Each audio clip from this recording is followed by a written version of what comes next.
श्री गणेशाय नमः। एक बार शीतला माता ने सोचा कि चलो आज देखूं कि धरती पर मेरी पूजा कौन करता है, कौन मुझे मानता है। यही सोचकर शीतला माता धरती पर राजस्थान के डुंडरी गांव में आई और देखा कि इस गांव में मेरा मंदिर नहीं है और ना ही मेरी पूजा होती। माता शीतला गांव की गलियों में घूम रही थी। तभी एक मकान के ऊपर से किसी ने चावल का उबला पानी मांड नीचे फेंका। वह उबलता पानी शीतला माता के ऊपर गिरा, जिससे शीतला माता के शरीर में फफोले छाले पड़ गए। शीतला माता के पूरे शरीर में जलन होने लगी।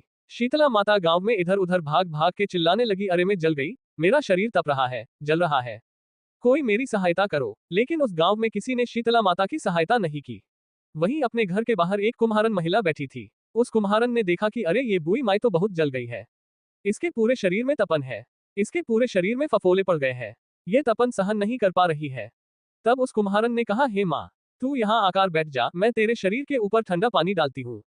कुम्हारन ने उस बुई माई पर खूब ठंडा पानी डाला और बोली, हे माँ, मेरे घर में रात की बनी हुई राबड़ी रखी है, थोड़ा दही भी है, तू दही राबड़ी खा ले।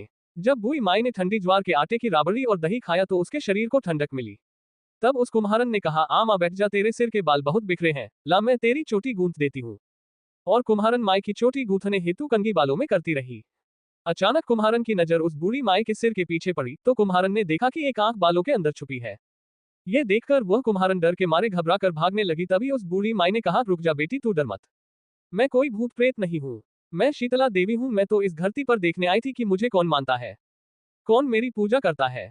इतना कहकर माता चारभुजा वाली हीरे जवाहरात के आभूषण पहने, सिर पर स्वर्ण मुकुट धारण किए अपने असली रूप में प्रकट हो गई। माता के दर्शन कर कुम्हारन सोचने लगी कि अब मैं गरीब इन माता को कहाँ बिठाऊं। तब माता बोली, हे बेटी, तुम किस सोच में पड़ गई। तब उस कुम्हारन ने हाथ जोड़कर आंखों में आंसू बहते हुए कहा, हे माँ, मेरे घर में तो चारों तरफ दरिद्रता बिखरी हुई है, मैं आपको कहाँ बिठाऊं।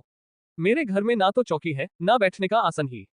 तब शीतला माता प्रसन्न होकर उस कुम्हारन के घर पर खड़े हुए गधे पर बैठकर एक हाथ में झाड़ू दूसरे हाथ में डलिया लेकर उस कुम्हारन के घर की दरिद्रता को झाड़कर डलिया में भरकर फेंक दिया और उस कुम्हारन से कहा, हे बेटी, मैं तेरी सच्ची भक्ति से प्रसन्न हूँ, अब तुझे जो भी चाहिए मुझसे वरदान मांग लो।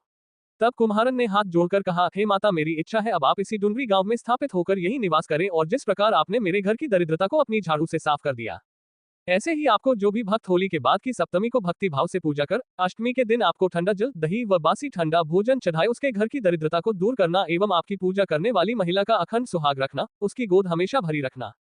साथ ही जो पुरुष शीतला अष्टमी को नाई के यहाँ बाल ना कटवाए, धोबी को कपड़े धुलने ना दे और पुरुष भी आप पर ठंडा जल चढ़ाकर, नारियल फूल चढ़ाकर परिवार सहित ठंडा बासी भोजन करे, उसके काम धंधे व्यापार में कभी दरिद्रता ना आए।